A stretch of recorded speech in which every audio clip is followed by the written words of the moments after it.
જય હિન્દ દોસ્તો. વિજ્ઞાન અને ટેકનોલોજી છેલ્લા 6 મહિનાનું કરંટ અફેર્સ આવનારી CCE, police constable, SMC clerk અને GPSC સહિત તમામ પરીક્ષાઓ માટે જે છે અગત્યનું બની રહેશે. વિડીયોને અંત સુધી જરૂરથી જુઓ, ચેનલને સબસ્ક્રાઈબ કરો, આ ઉપરાંત લાઈક કરો. સમાચારમાં આર્ટેમિસ 2 મિશન હતું. આ મિશન જે છે તે એક ફ્લાય બાય મિશન હતું. ફ્લાય બાય મિશનનો મતલબ થાય છે આ છે ચંદ્ર, મૂન. અહીંયા આપણું રોકેટ આવ્યું, આ રોકેટ ત્યાં ફરીને પાછું આવી ગયું. આને કહેવાય છે ફ્લાય બાય. તેના આસપાસના વાતાવરણનો અભ્યાસ કરવા માટે આ 4 લોકો પહોંચી ગયા હતા. પહોંચી ગયા હતા? ના, મોકલવામાં આવ્યા હતા નાસા દ્વારા. આ મિશનનું નામ છે આર્ટેમિસ 2. નાસાનું SLS લોન્ચ વ્હીકલ જે છે, જે કેનેડી સ્પેસ સેન્ટર છે ત્યાંથી લોન્ચ કરવામાં આવ્યું હતું.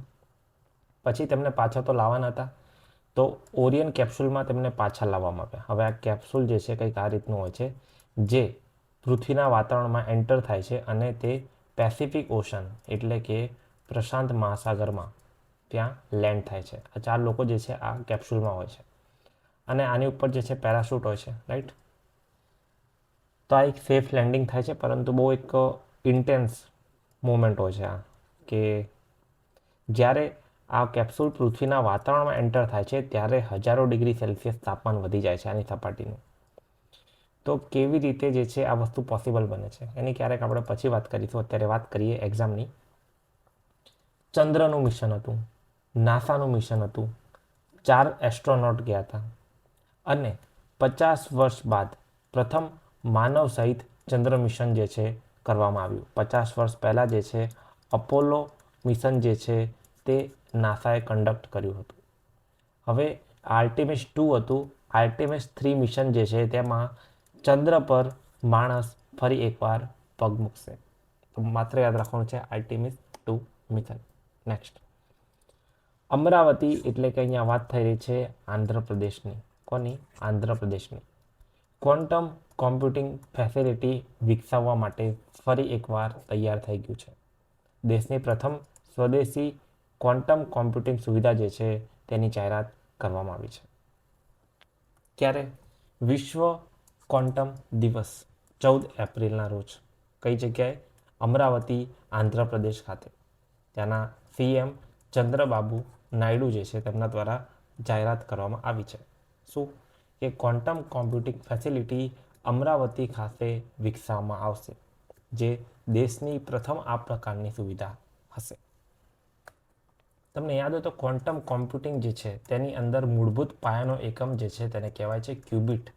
આપણે વારંવાર PYQ હેક્સ જે આપણી એપ પર બેચ છે તેમાં ડિસ્કસ કરી ચૂક્યા છીએ. આ પ્રશ્ન જે છે રિસેન્ટલી PSIની એક્ઝામમાં MCQ સ્વરૂપે પૂછવામાં આવ્યો હતો. તો આ બધા જે બેઝિક ફંડા છે તે પણ ખ્યાલ હોવા જરૂરી છે. હવે રિસેન્ટલી ન્યૂઝમાં છે ટેરાફેબ. ટેરાફેબ જે છે રિસેન્ટલી એલન મસ્ક દ્વારા અનાઉન્સ કરવામાં આવ્યો છે. હવે આપણે અહીંયા શું જોયું? આપણે જોયું કે ક્વોન્ટમ કોમ્પ્યુટિંગ. હવે અહીંયા તમે જો ધ્યાનથી જુઓ. ટેરાફેબ જે છે તે વાત કરે છે ચીપ બનાવવાની. હવે આ ચીપ કઈ હશે? તમને ખ્યાલ આવી ગયો. Semiconductor chip. સેમિકન્ડક્ટર ચીપની દુનિયાની અંદર જે છે માત્ર એક જ નામ છે અત્યાર સુધી, જે છે એનવિડિયા. એનવિડિયા જે છે તે ચીપનું મોટા પાયે નિર્માણ કરે છે, પરંતુ વિશ્વના દેશો અને ઘણી બધી કંપનીઓ જે છે ચંપલાઈ રહી છે, જેની અંદર એક ઉદાહરણ છે એલન મસ્ક. તેમણે જાહેરાત કરી છે ટેરાફેબ પ્રોજેક્ટની, જે સેમિકન્ડક્ટર ચીપનું ઉત્પાદન કરશે. 1 TW 1 ટેરાવોટનો ટાર્ગેટ અત્યારે રાખ્યો છે 2030 સુધીમાં, રાઈટ. પછી એલન મસ્કની વાત કરીએ તો એલન મસ્કની કંપની જે છે સ્ટારલિંક. હવે આ સ્ટારલિંક કેમ ન્યૂઝમાં છે? કારણ કે તે જે છે સેટેલાઇટ ઇન્ટરનેટ પ્રોવાઈડ કરે છે. કેવું? Satellite internet. તો આ સેટેલાઇટ ઇન્ટરનેટ માટે તેણે ગુજરાત સરકાર સાથે MOU કર્યા. ગુજરાત સરકાર સાથે MOU કર્યા. આપણે આ રીતની ડિસ્કશન જે છે ગુજરાત પાક્ષિકના વિડીયોમાં કરી હતી. અને આ પ્રશ્ન જે છે સેટેલાઇટ ઇન્ટરનેટ સ્ટારલિંકના MOU તે પણ PSIની એક્ઝામમાં જોવા મળ્યો. તો આ કેવો ટોપિક થઈ ગયો? સાયન્સ એન્ડ ટેકનોલોજીનો. કવર ક્યાં કર્યો હતો? ગુજરાત પાક્ષિકમાં. ક્લિયર છે? ચાલો નેક્સ્ટ. ટેરાફેબ પ્રોજેક્ટની વાત કરીએ તો વિશ્વની સૌથી મોટી એઆઈ ચિપ ઉત્પાદન ફેસિલિટીની વાત છે, જે ટેરાફેબ તરીકે ઓળખાશે, જેના ફાઉન્ડર હશે એલન મસ્ક. મેઇન ગોલ છે એઆઈ રોબોટિક્સ સ્પેસ ટેકનોલોજી માટે ચિપનું ઉત્પાદન કરવું. હવે સમયાંતરે અલગ અલગ પ્રકારના ચેટબોટ, તમને ખ્યાલ હશે અત્યારે તો એઆઈનો જમાનો આવ્યો. હવે આ એઆઈનો જમાનો આવ્યો છે તો અત્યારે એઆઈને લઈને ઘણા બધા એઆઈના ચેટબોટ સમાચારમાં જોવા મળે છે. હવે મને એવું લાગે છે કે આવનારા સમયમાં પરીક્ષામાં આ ચેટબોટને લઈને કોઈ જોડકા કે પ્રશ્ન પૂછવાના પૂરેપૂરા ચાન્સ છે. જેમ કે તમે ક્યાંક ને ક્યાંક જેમિનાઈ જોયું હશે, તમને કે ક્યાં જોયું છે? તો ઘણા બધા મહાનગરોમાં હોર્ડિંગ્સ અને બેનર લગાવેલા હશે. આઈપીએલની અંદર એડવર્ટાઇઝમેન્ટ જોઈ હશે, સ્પોન્સરશિપનો જોયું હશે ક્યાંક. ત્યારબાદ તમે ક્યાંક ને ક્યાંક ચેટ જીપીટી જોયું હશે. ચેટ જીપીટી અત્યારે ન્યૂઝમાં ક્લોડ એઆઈ છે, ક્લોડ એઆઈ. તો આ બધા ચેટબોટ જે છે તે એક્ઝામ માટે ખૂબ જ અગત્યના છે. તેના માટે મેં બધા જ ચેટબોટને એક જ સ્લાઇડમાં કમ્પાઇલ કર્યા છે. તમારે માત્ર આ સ્લાઇડનો એક સ્ક્રીનશોટ લઈ લેવાનો છે. That's it. Chat GPT open એઆઈનું છે, જેમિનાઈ ગૂગલનું છે, ક્લોડ એન્થ્રોપિકનું છે, કોપાયલોટ માઇક્રોસોફ્ટનું છે, પરપ્લેક્સિટી એઆઈ એ પરપ્લેક્સિટી એની પેરેન્ટ કંપની છે, ગ્રોક એક્સ એઆઈનું છે, એલન મસ્ક તેના ફાઉન્ડર છે, ડીપસીક એક ચાઇનીઝ એઆઈ છે, મેટા માર્ક ઝુકરબર્ગ, કર્સર એનિસ્ફિયર લામા મેટાનું છે અને સિરી એપલનું છે. તો આ બધા જ જે છે તે વર્ષ 2026માં ટ્રેન્ડિંગ એઆઈ ચેટબોટ છે, જે આવનારી પરીક્ષા માટે ખૂબ જ અગત્યના છે. તમને એવું કે આટલા બધા યાદ રાખવા છે? તમને એવું લાગે કે વધારે છે તો પહેલાં 4 થી 5 નામો યાદ રાખી લેવાના છે. આ યાદ રાખવા જરૂરી છે. શોર્ટમાં આગળના 4-5 કરો કે આખું સ્ક્રીનશોટનું રિવિઝન કરો. ગુજરાતનું પ્રથમ સાઉન્ડિંગ રોકેટ ક્યાંથી લોન્ચ કરવામાં આવ્યું? ધોલેરા ખાતેથી. ધોલેરા ખાતેથી 15 માર્ચ 2024ના રોજ પ્રથમ સાઉન્ડિંગ રોકેટ જે છે એક પ્રાઇવેટ કંપની દ્વારા લોન્ચ કરવામાં આવ્યું છે. પ્રાઇવેટ કંપનીનું નામ યાદ નથી રાખવાનું. ખાલી ગુજરાતનું પ્રથમ સાઉન્ડિંગ રોકેટ જે 3 કિલોમીટરની ઊંચાઈએ જઈને વેધર મિની સેટેલાઇટ તરીકે ઓળખાય છે તે વાતાવરણનો અભ્યાસ કરશે. હવે અહીંયા રોકેટ લોન્ચ થઈ રહ્યું છે તો આપણને પ્રશ્ન તો થાય ને કે તાજેતરની અંદર જે છે આ આર્ટેમિસ 2 નાસાનું મિશન હતું, એ રીતે તાજેતરમાં ઇસરોએ કયા મિશનો કર્યા છે? આ તો બહુ અગત્યનું ના થઈ ગયું? તો હા, આ ખૂબ જ અગત્યનું છે, જેના માટે તમારે આ બધા જ મિશન રિસેન્ટમાં ન્યૂઝમાં હતા તેને ધ્યાન રાખવા પડશે. છેલ્લા 2 મિશન બહુ મોટા મિશન હતા જે ઇસરોના ફેલ થયેલા મિશન છે લાસ્ટ મોમેન્ટ ઉપર, એટલે આપણે એને સ્કીપ કર્યા છે, એને ડિસ્કશન નથી કરતા. બટ એવા મિશન કે જે અગત્યના છે, ન્યૂઝમાં હતા છેલ્લા 6 મહિનામાં, તેની વાત કરીએ. EOS-N1 અન્વેષા મિશન, જાન્યુઆરી 2026. લોન્ચ વ્હીકલ PSLV C62, બની શકે તો લોન્ચ વ્હીકલ યાદ રાખો. ગુજરાત સાઉન્ડિંગ રોકેટ ઓમ સ્પેસ દ્વારા ધોલેરાથી. વિક્રમ-1 પ્રાઇવેટ કંપની સ્કાય રૂટ દ્વારા એપ્રિલ 2026માં ભારતનું પ્રથમ ખાનગી orbital rocket. LVM-3 CMS-3 mission November 2025. Nisar mission જે છે તેનું આખું નામ છે નાસા ઇસરો સિન્થેટિક અપરેચર રડાર. ફરી એકવાર, નાસા ઇસરો સિન્થેટિક અપરેચર રડાર, એટલે કે બંને દેશોએ સાથે મળીને જે છે આ રડાર મિશન પૂર્ણ કર્યું છે. અગ્નિબાન શોર્ટેડ 01 અગ્નિકુલ 3D પ્રિન્ટેડ એન્જિનની સાથે લોન્ચ કરવામાં આવ્યું છે. અને લાસ્ટમાં સ્પેડેક્સ ઉપર જે છે અલગથી યુટ્યુબ પર વિડીયો અવેલેબલ છે. Space docking experiment April 2025. તો આ બધા જ તાજેતરના મિશન કહી શકાય. છેલ્લા 6 થી લઈને 9 મહિનાના બધા જ મિશન જે છે તેની લિસ્ટ આપવામાં આવી છે. શોર્ટ નોટ બનાવો અથવા સ્ક્રીનશોટ લઈ શકો છો. ગૂગલના 15 બિલિયનના પ્રોજેક્ટનું નામ શું છે? $15 બિલિયન આ બહુ જ મોટા પ્રોજેક્ટની જાહેરાત તાજેતરમાં કરવામાં આવી. અહીંયા તમારી સામે છે ગૂગલના CEO સુંદર પિચાઈ, રાઈટ. આ પ્રોજેક્ટનું નામ છે America India connect. America India connect. શું છે આ પ્રોજેક્ટ? તો આ પ્રોજેક્ટ જે છે એઆઈ કનેક્ટિવિટી અને સબસી કેબલ છે, એટલે કે દરિયાની નીચે જે છે કેબલ પાથરવાની વાત આ પ્રોજેક્ટ કરે છે. તો આ રીતના નીચેથી કેબલ લઈ જવાનો છે ઇન્ટરનેટ અને એઆઈ કનેક્ટિવિટી માટે. ગૂગલની જાહેરાત છે, એવું કીધું છે કે $15 બિલિયન જે છે ઇન્વેસ્ટ કરવામાં આવશે. આની જાહેરાત જ્યારે ફેબ્રુઆરીમાં દિલ્હી ખાતે ઇન્ડિયા એઆઈ ઇમ્પેક્ટ સમિટ યોજાઈ હતી ત્યારે કરવામાં આવી હતી.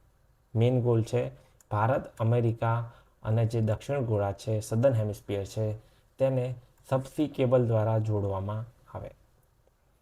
વિશાખાપટ્ટનમ પાસે એક નવું ગેટવે સ્થાપિત કરવામાં આવશે અને એઆઈ ઇન્ફ્રાસ્ટ્રક્ચર જે છે તે મજબૂત બની જશે. ICCR ભારતીય સાંસ્કૃતિક સંબંધોનું પરિષદ કયા મંત્રાલય હેઠળ આવે છે? ICCR ન્યૂઝમાં હતું કારણ કે મ્યાનમારના યાંગોન જે છે તેમણે ભારતની મુલાકાત કરી હતી. અને બીજી અગત્યની વાત એ છે કે ICCR જે છે તેની સ્થાપના ભારતના પ્રથમ શિક્ષણ મંત્રી મૌલાના અબુલ કલામ આઝાદ દ્વારા કરવામાં આવી હતી. તો અહીંયા ઓપ્શનમાં ક્યાંય શિક્ષણ મંત્રાલય તો દેખાતું નથી. સાચો જવાબ શું છે? સાચો જવાબ છે વિદેશ મંત્રાલય. શું હશે? વિદેશ મંત્રાલય. બાયોનેસ્ટ બાયો ઇન્ક્યુબેશન સેન્ટર આ યોજના ન્યૂઝમાંથી મુખ્ય ઉદ્દેશ્ય શું છે? તો તેનો મુખ્ય ઉદ્દેશ્ય છે, અહીંયા વર્ડ છે બાયો, તો તેના પરથી બાયોટેક સ્ટાર્ટઅપને ઇન્ક્યુબેશન અને ઇન્ફ્રા સહાય પૂરી પાડવી. બાયોનેસ્ટ કોના માટે છે? બાયોટેક સ્ટાર્ટઅપ માટે છે. ઓરી એટલે કે મિસલ્સ રોગ જે છે તેને લઈને નીચેનામાંથી કયું વિધાન સાચું છે? રિસેન્ટલી મિસલ્સ ન્યૂઝમાં જોવા મળ્યું હતું. તે બેક્ટેરિયા દ્વારા ફેલાય છે? ના. તે માત્ર પુખ્ત વયના એડલ્ટ લોકોને જ થાય છે? નહીં. કોઈ રસી ઉપલબ્ધ નથી? નહીં. તે હવા દ્વારા ફેલાતો એક ચેપી વાયરલ રોગ છે. યસ, બી સાચું છે. રિસેન્ટલી TAK-003 નામની રસી સમાચારમાંથી. આ રસી એટલે કે વેક્સિન કયા રોગ સામે તેનો ઉપયોગ કરવામાં આવે છે? તો તેનો ઉપયોગ જે છે ડેન્ગ્યુ સામે કરવામાં આવે છે. દોસ્તો, વિડીયોમાં આગળ વધીએ તેની પહેલાં આવા જ કરંટ અફેરના વિડીયો જે છે તમે સુપર કરંટ અફેરમાં જઈને મંથ વાઇઝ જોઈ શકો છો અને મંથ વાઇઝ PDF પણ વન લાઇનર સ્વરૂપે ડાઉનલોડ કરી શકો છો. આ બધા જ સોર્સિસનું નિચોડ તમને આ PDFમાં મળી રહેશે.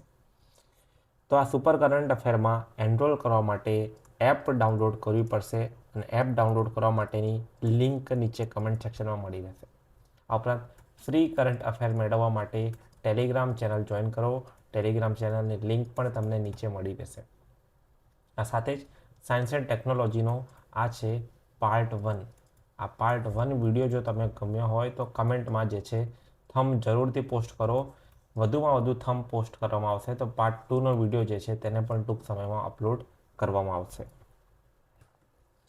ભારતની સ્વદેશી પશુ ઓલાદોમાં OPU IVF ટેકનોલોજીના પ્રયોગો માટે કઈ ઓલાદ વધુ જાણીતી છે? તો આ છે ગીર અને સાહિવાલ. ગીર અને સાહિવાલ. ન્યુક્લિયર ફ્યુઝન માટે કયા બળતણનો ઉપયોગ સામાન્ય રીતે કરવામાં આવે છે? રિસેન્ટલી જે ન્યુક્લિયર પ્લાન્ટ છે તેને લઈને PM મોદી દ્વારા ટ્વીટ કરવામાં આવ્યું હતું. અહીંયા તમે જોઈ શકો છો કે ભારતે જે છે પોતાના ન્યુક્લિયર પ્રોગ્રામમાં એક બહુ મોટું પગલું ભર્યું છે, જેની માહિતી જે છે અહીંયા આપવામાં આવી છે. તમારે જણાવવાનું છે કે બળતણ તરીકે એટલે કે ફ્યુલ તરીકે કોનો ઉપયોગ કરવામાં આવે છે? તો આ છે ડ્યુટેરિયમ અને ટ્રિટિયમ. હવે અહીંયા જે આ વાત થઈ રહી છે તે કોની વાત થઈ રહી છે? તો આ FBR એટલે કે ફાસ્ટ બ્રીડર રિએક્ટર જે કલ્પક્કમ ખાતે આવેલું છે તેની વાત થઈ રહી છે. હવે આપણને ભારતના ન્યુક્લિયર પ્લાન્ટ વિશે ખ્યાલ હોવું જરૂરી છે, કારણ કે અત્યારે હાલમાં તમે જોયું હશે કે જે ઈરાન, ઇઝરાયલ અને યુએસની જે વોર ચાલી રહી છે તેની અંદર પણ ન્યુક્લિયર વેપન ક્યાંક ને ક્યાંક સમાચારોમાં જોવા મળ્યા હતા. તો સૌથી પહેલાં તો કુડનકુલમ. કુડનકુલમ ક્યાં આવેલું છે? તમિલનાડુ ખાતે. ત્યારબાદ તારાપુર. આ તારાપુર જે છે તે મહારાષ્ટ્ર ખાતે આવેલું છે. મહારાષ્ટ્ર ખાતે. કઈગા આવશે કર્ણાટકમાં. કર્ણાટક થાય. ગુજરાતમાં છે કાકરાપાર. 700 મેગાવોટનું PHWR યુનિટ છે. અને નરોરા જે છે તે ઉત્તર પ્રદેશમાં છે. કઈ જગ્યાએ? ઉત્તર પ્રદેશમાં છે. અને આ કલ્પક્કમ જે છે આ પણ ક્યાં આવશે? તો આ પણ આવશે તમિલનાડુ. હવે અન્ય શોર્ટ કરંટ અફેરની વાત કરી લઈએ તો રિસેન્ટલી 10G 5G નહીં 6Gની 10G ઇન્ટરનેટ લોન્ચ કરનાર વિશ્વમાં પ્રથમ બન્યું છે UAE. કોણ? UAE. 10G internet. પછી અત્યારે આઉટર સ્પેસ ટ્રીટી જે છે તે સમાચારમાં છે, જેના પર હસ્તાક્ષર જે છે 1967માં કરવામાં આવ્યા હતા અને કુલ મિલાઈને 115 દેશોએ હસ્તાક્ષર કર્યા હતા, ઇન્ક્લુડિંગ ભારત. તો જે સ્પેસ છે તેને લઈને એક અગત્યની સંધિ આઉટર સ્પેસ ટ્રીટી 1967 ફરી એકવાર સમાચારમાં છે, કારણ કે હાલમાં અવકાશની ગતિવિધિ એક્ટિવિટી ઝડપથી વધી રહી છે. પછી ભારત સરકાર દ્વારા સરળ AI લોન્ચ કરવામાં આવશે. શું કરશે? તો આ સરળ AI જે છે તે આ રિસર્ચ પેપર છે, આ રિસર્ચ પેપરને મલ્ટી લેંગ્વેજ બનાવી દેશે. મલ્ટી લેંગ્વેજ એટલે કે અલગ અલગ લેંગ્વેજમાં પણ તેને એક્સેસ કરી શકાશે. ડન. હવે એલન મસ્ક પછી જે છે જેફ બેઝોસનું ગ્લેન બુસ્ટર, આ છે રોકેટનું નામ, અને જે કંપની છે તેનું નામ છે બ્લુ ઓરિજિન. બ્લુ ઓરિજિન દ્વારા જે છે ગ્લેન બુસ્ટરને ફરી એકવાર સફળતાપૂર્વક રીયુઝડ લેન્ડિંગ કરવામાં આવ્યું છે, એટલે કે રોકેટ હવામાં જઈને ફરી એકવાર લેન્ડ થઈ શકે છે. તો આ જે છે તે સક્સેસફુલી લેન્ડ કરી ચૂક્યું છે, જેનું નામ છે ગ્લેન બુસ્ટર. બ્લુ ઓરિજિનનું આ એક રોકેટ છે. હવે અત્યારે જે છે સુપર અલનીનો ન્યૂઝમાં છે. હવે આ સુપર અલનીનો પેસિફિક ઓશન જે ઝડપથી ગરમ થઈ રહ્યું છે તેને લઈને એક ઉદ્ભવતી ઘટના છે. હવે ભારતની અંદર આ હીટવેવ પણ જોવા મળી રહી છે. તો આ બંને વચ્ચે કોઈ લિંક છે? બહુ જ મોટું, રાઈટ. તો જે અલનીનો સદન ઓસિલેશન, જેને શોર્ટમાં ENSO તરીકે ઓળખવામાં આવે છે, આ બધું જ જે છે CC એટલે કે ક્લાઇમેટ ચેન્જનો ભાગ છે. ક્લાઇમેટ ચેન્જને ઘણીવાર સાયન્સ એન્ડ ટેકમાં ઇન્વોલ્વ કરવામાં આવે છે, પરંતુ તે જિયોગ્રાફી અને એન્વાયરમેન્ટનો પાર્ટ છે. તો આપણે તેને ભૂગોળ અને પર્યાવરણના કરંટ અફેરમાં ડિસ્કસ કરીશું. આવા જ ટોપિક જે છે મેળવવા માટે ચેનલને સબસ્ક્રાઈબ કરો, અને આ વિડીયો જો પ્રથમવાર જોઈ રહ્યા છો તો તમારા એક મિત્ર સુધી આ વિડીયોને જરૂરથી પહોંચાડો. વિડીયોને લાઈક કરવાનું ખાસ, અને બાજુમાં રહેલ બેલ આઇકન પર દબાવવાનું ભૂલતા નહીં.